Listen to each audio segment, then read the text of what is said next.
What's up, larvae? So today we're talking about the Nordic hamstring curls, the pull-ups of the lower body. Now, why do I call them the pull-ups of the lower body? Well, for two reasons. First, they can be very, very effective with only body weight, without any external resistance.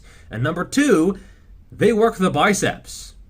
Yep, they both work the biceps. Pull-ups work the arm biceps, and Nordic hamstring curls work the leg biceps. So the arm biceps flex the elbow. One of the functions of the hamstrings, the leg biceps, is to flex the knee.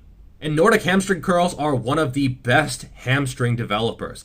However, keep in mind they are very, very challenging, and a lot of people, myself included, cannot do a full rep. So if you can't go all the way down, pause under control, and then concentricize your way up, don't feel that bad, okay? Because they are a very advanced movement, especially if you are higher in body weight. However, they can be scaled down so that anyone can do them. There's a few ways to do this. First, just do the best you can. Just control that eccentric as best you can. Go down slowly, feel the hamstrings do work, feel them contract and resist by digging your heels into the support, into the pad, and then just go down as far as you can. Then, as you go down, push yourself back up, okay? Don't push yourself as hard as you can. Push yourself as little as needed to get that concentric. It should still be challenging. It should still be difficult. Otherwise, what's the point? Doing the movement, you should resist the urge for the lower back to arch. If you're really like twerking that lower back out,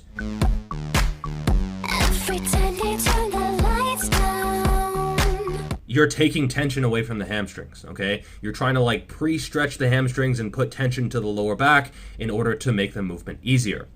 Try not to do that, okay? If you have to, it's not the end of the world. It's not like you're gonna get injured, but you should try to keep your lower back in a neutral position. You don't need to, posterior pelvic tilt, but you should try to keep that neutral, solid braced position the entire way down and up.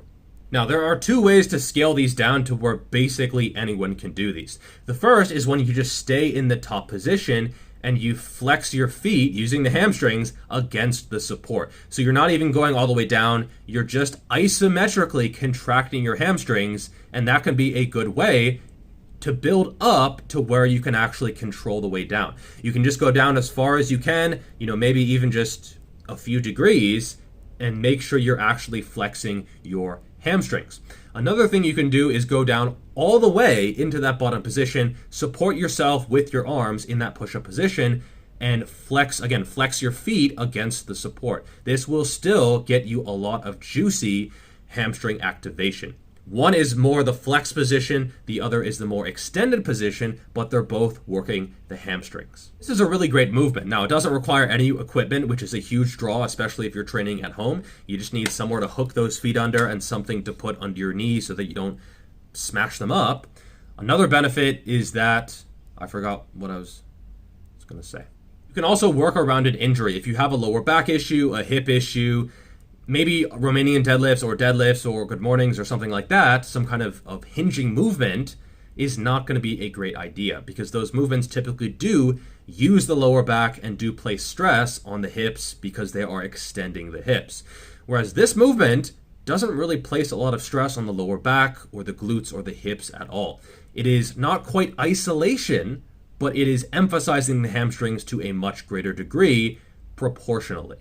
Also really, really good for preventing hamstring issues, especially tears. Including these in a training program, reduce the incidence by 51%. So if you're a sprinter, if you're a field sport athlete, if you just run recreationally, these are really, really good. And the mechanism is pretty obvious. You strengthen that eccentric lengthening phase. Therefore, when you're doing some other sport, you are relatively stronger, and thus you are preventing any possible issues. It can still happen, but again, 51% for just a few sets per week, not bad. Another benefit is that you can get specific local hypertrophy. So there's some evidence where if you work the biceps, with a pull-up versus, a preacher curl, you can actually hypertrophy different areas of the muscle. So the muscle doesn't necessarily grow as a whole. you can actually target, different parts along that muscle fiber. The way a muscle fiber works is that it's basically a long piece of string with various nuclei strung like a sort of a pearl necklace. I shouldn't say pearl necklace online. What am I doing? If you want that behind the knee hypertrophy, you should do these gleefully. Baby, please. So worth noting that the short head of the biceps femoris does not cross the hip joint. Therefore, it does not actually work when you're doing an RDL or a deadlift or a good morning or a back extension or any other hinging movement. It simply does not produce force to extend the hip.